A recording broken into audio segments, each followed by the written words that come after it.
Super Bowl. Is that the one thing that might be missing from that resume that you wish you had right now?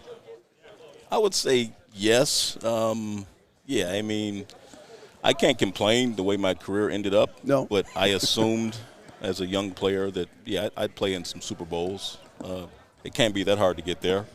Right. And after my third season, going to Washington and playing the Redskins in the NFC Championship game, they had a great team and a great coach, and they won, I think, 2 during my era. And so, yes, I mean, if you're talking about the ultimate achievement of what you want to do in your career, yes. But I did everything I could. Some great, fantastic, really franchises won during my tenure during the 90s. When you think about the Cowboys, like I mentioned the Redskins, you think about the Packers, and I leave the Cowboys, Packers, Redskins, and who am I leaving out? Niners. Yeah, the Niners. Yeah, those are the teams that won Super Bowls. Yep. In my tenure. So it would have been great to win one. I'll say that, but it didn't happen. And you have to earn it. Your team has to earn it to get there. And so many things really have to line up for you to get there. And so many great players play this game and never come close to playing in the Super Bowl. So that's kind of how the ball bounces sometimes. One thing you did earn was you were one of the top 100 players. Here we are celebrating the 100-year anniversary, and the NFL put you on the list as one of the running backs along with Walter Payton.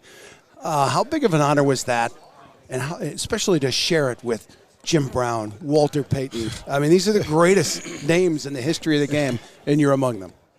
Oh, for me, it's just tremendous, honestly. It's like going into the Hall of Fame again because, just growing up, such an avid, passionate fan of football and of running backs, and never thinking that I would end up where I did in the NFL, and just always loving to just watch running backs and see what they do on the things they do on the field. And so to be with that group of men is truly, truly special. I mean, I hadn't really done the math when I retired.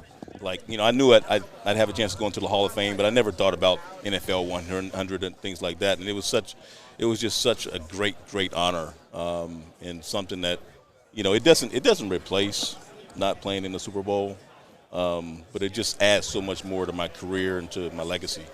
Well, I'm not part of that running back fraternity, so I'm going to sit back. And I let me tell you something, Jack. No, I got to tell you a story because you talk about you're sitting in the middle of royalty, but let me tell you, I had the opportunity in Minnesota to sit down with Barry, with Marcus Allen, with Jim Brown, and Earl Campbell. For a kid growing up watching football, to be in the presence of those men and what they did on the football field, I was taken back a little bit. And to know that my dad's spirit was there while I was sitting down and talking with these guys was truly amazing. So, Barry, I have to ask you this question. When you look at this day and age NFL and your game, what do your numbers look like if you're playing in this modern-day NFL right now? Well, if I'm playing for the Niners, I think they look pretty good. But if I'm playing for, I don't know, some other team, maybe they don't look so good. I mean, I like a lot of the run packages that I see, with the double tights, and sort of the Wildcats and pistol formations and things like that they did not exist in the 90s. So I think there's certainly some advantages. There's certainly some disadvantages, because it's certainly a much more pass-oriented game. But hey, look, there's still some teams that have figured out how to run the ball, and so if you're in that situation, I think I'd be okay.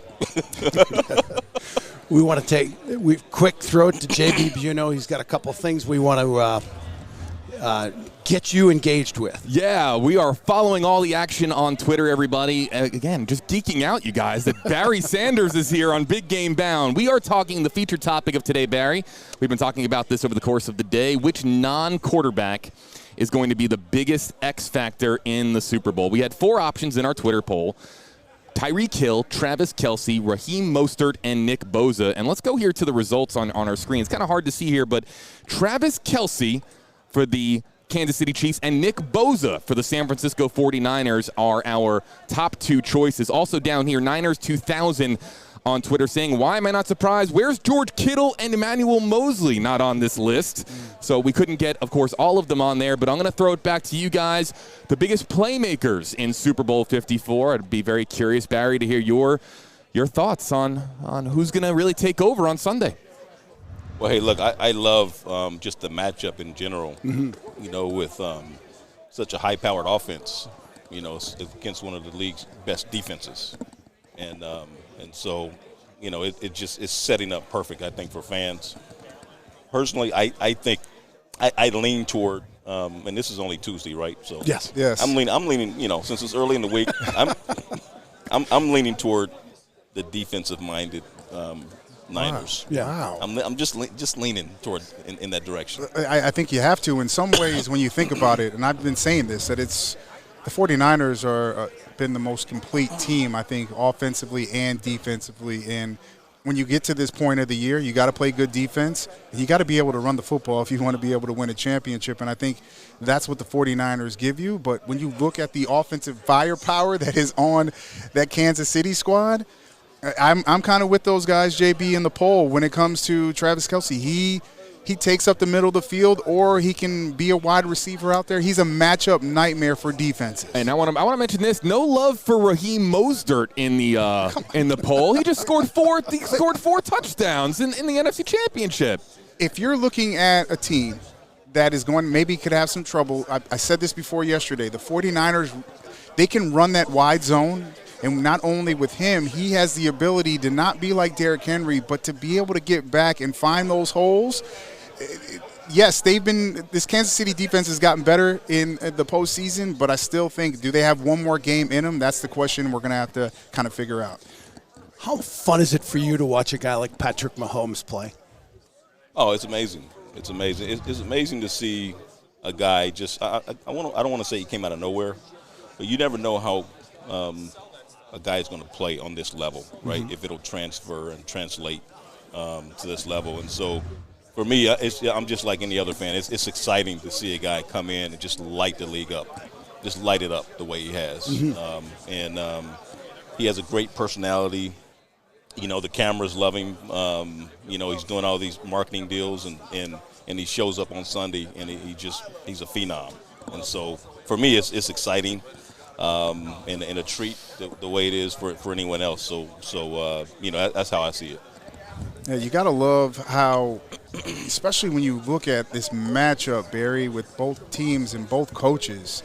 I mean, Shanahan and Andy Reid. And I think Andy Reid, as a head coach, everybody really wants to see him get a ring and also get a Lombardi trophy.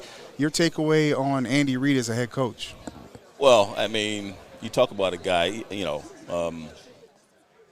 I don't want to say he deserves one, right? But just look at his track record with the Eagles. I don't know what was it, 4 straight NFC Championship games, something like that. Obviously, a Super Bowl loss to the Patriots.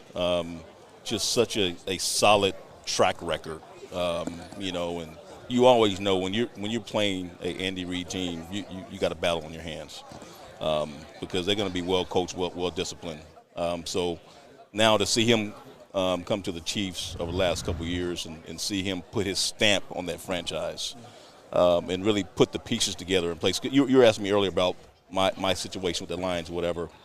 I think one thing I've realized just over being away from the game is that you really have to piece by piece put together great teams, and that's what he's done with the Chiefs. You know, and we all know the story about how he traded up to get Patrick Mahomes and look at them across the board, especially on offense, just how solid and complete they are. You know, that's the work of Andy Reid. I mean, he did that. You know, and so, but he's been doing this for how many years has he been in the NFL? You know, 20-something years, and not even counting as an assistant coach. So the guy is just a brilliant coach. Going against a relative newcomer. You know, obviously Kyle Shanahan grew up in the business with his dad, what have you, but as a head coach. relatively new, and so that's another sort of storyline that's just very exciting for me as a fan, as a former player. But Coach Reed, I think we can all just agree that just well respected among everyone in the game because of the track record that he has and what he's done in the game. All right, we got a little business to take care of with you, Barry. Rocket Mortgage brought you here. They've got the Super Bowl Squares going on, the first largest official Squares game, $50,000 every time $50,000 every time the score changes, and $500,000 at halftime and at the end of the game. Tell us a little about the contest, Barry. That's right. I mean, we're just trying to give away some cash to a lot of fans, basically, and so We like cash. Absolutely, and I'm sure the fans do too out there. But again, it is the Rocket Mortgage Super Bowl Squares sweepstakes, and it's free to sign up. You just go to rocketmortgagesquares.com, and as you stated, every score change, field goals, extra points, touchdowns, whatever. Every time the score changes, fans are going to win $50,000. And then at halftime and at the end of the game, two fans will win $500,000. And so you don't have to know the game. Obviously, the great thing about Super Bowl is everyone tunes in, right? Fans of all levels and layers tune in for the game, and so why not join in? Again, rocketmortgagesquares.com to sign up, and good luck to all the fans out there. Maybe you'll be the lucky one. Ty Halleck has been, he's a former teammate here, our analyst on Big Game Bound all year. And he mentioned there was one time he accidentally grabbed one of your game checks and kind of put it in his locker for a couple of weeks and then gave it to you and apologized. Is that something Shame you on remember? him. Shame on him. How could he? That sounds, Ty, man. They should have sent him packing after that. They should have sent Ty packing, man. I can't believe he lasted, any longer after a stunt like that. But anyways, no. Hey, Ty, how's it going, bud? I'm just telling you, man, just by your social media, you look like you were having a good time doing this Rocket Mortgage, the commercials and all that stuff. Did you have a fun time doing it? No, yeah, it's been fun. It's Rocket Mortgage is a great Detroit company. And we're just proud. I'm proud to be associated with them, and really just to see what they've done throughout Michigan and certainly downtown Detroit. And really have rejuvenated the city. So it's been fun. I'm glad to be a part of it. Hopefully, and again, hopefully fans will be able to win a lot of cash here. Hopefully it's a high-scoring game. Like we said before, every time the score changes, there's $50,000. But to answer your question, no, it's been a blast. I mean, as a former player, it gives me a chance also to be able to talk about the game and be around the game. I wouldn't have Super Bowl tickets if it weren't for Rocket. No, maybe I shouldn't say that. Maybe I shouldn't go that far. Maybe I shouldn't go that far. You can get tickets anytime you want. Maybe I shouldn't go that far. He's but one of anyway. the GOATs, man. Oh, man. I know our time's running short here, but you mentioned Detroit. And, it wasn't all that long ago. Time Magazine sent reporters to live there because of the situation it was in. The growth of that city and what you've seen, the transformation, how incredible is that for somebody who's been there as long as you have? Yeah, I mean, that's really the word, the transformation. When I was drafted there in '89, downtown, it was pretty much a ghost town down there. It was nothing of real quality in downtown Detroit. No restaurants, no major hotel chains, thriving businesses. I mean, it was tough down there. And so, Rocket Mortgage and others have really done an amazing job of bringing the city back. And you go to downtown Detroit now, you'll see all kinds of great high-end retail. Of course, one of the first moves was when they approved gambling and gaming in downtown, and casinos came, and then others after that. But so yes, the word transformation is really fitting for what has happened there in the last 10, 20 years, and hopefully it'll just get better from there.